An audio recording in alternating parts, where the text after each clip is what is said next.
তারা প্রমাণ করলেন হাসিনা খারাপ কিন্তু হাসিনার নীতি ভালো। আমরা সংসদ থেকে ওয়াক আউট করেছি, কিন্তু আমরা সংসদ বর্জন করি নাই। বিএনপির সমস্ত ভুলই ছিল মানুষকে ধোঁকা দেওয়া এবং প্রতারণা করা। আমাদেরকে সুযোগ দেওয়া হয়েছিল প্রথমে 2 মিনিট। আমরা প্রতিবাদ করে বললাম যে 2 মিনিটে তো কোনো বক্তব্য উপস্থাপন করা সম্ভব নয়।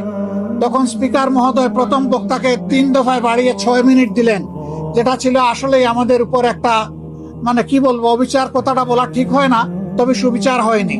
তারপরে আমরা দাঁড়িয়ে দেখলাম যে সংশ্লিষ্ট মন্ত্রী, তার কোনো সময়ের লিমিট নাই, দীর্ঘ সময় ধরে প্রাসঙ্গিক অপ্রাসঙ্গিক অনেক কথাই তিনি বললেন।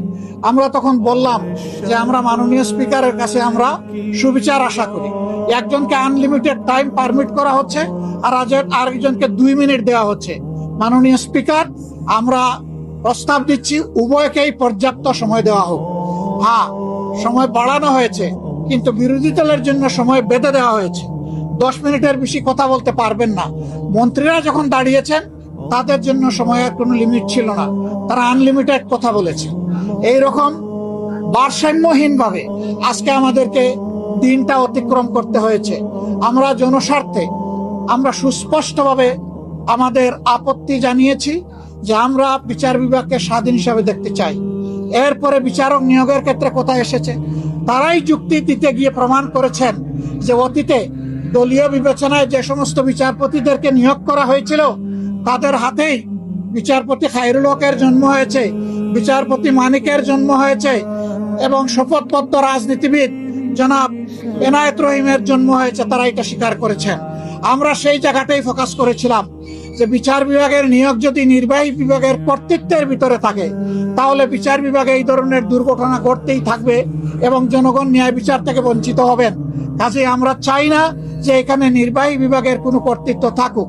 ইন্টারিম গভর্নমেন্ট যে অধ্যাদেশ জারি করেছিল সেখানে কার্যত নির্বাহী বিভাগের কোনো প্রভাব ছিল না। তারা আগেরটাই ফিরে গিয়ে তারা প্রমাণ করলেন হাসিনা খারাপ কিন্তু হাসিনার নীতি ভালো। আমরা সেম বলতে বাধ্য হয়েছি। এটা কখনো হতে পারে না।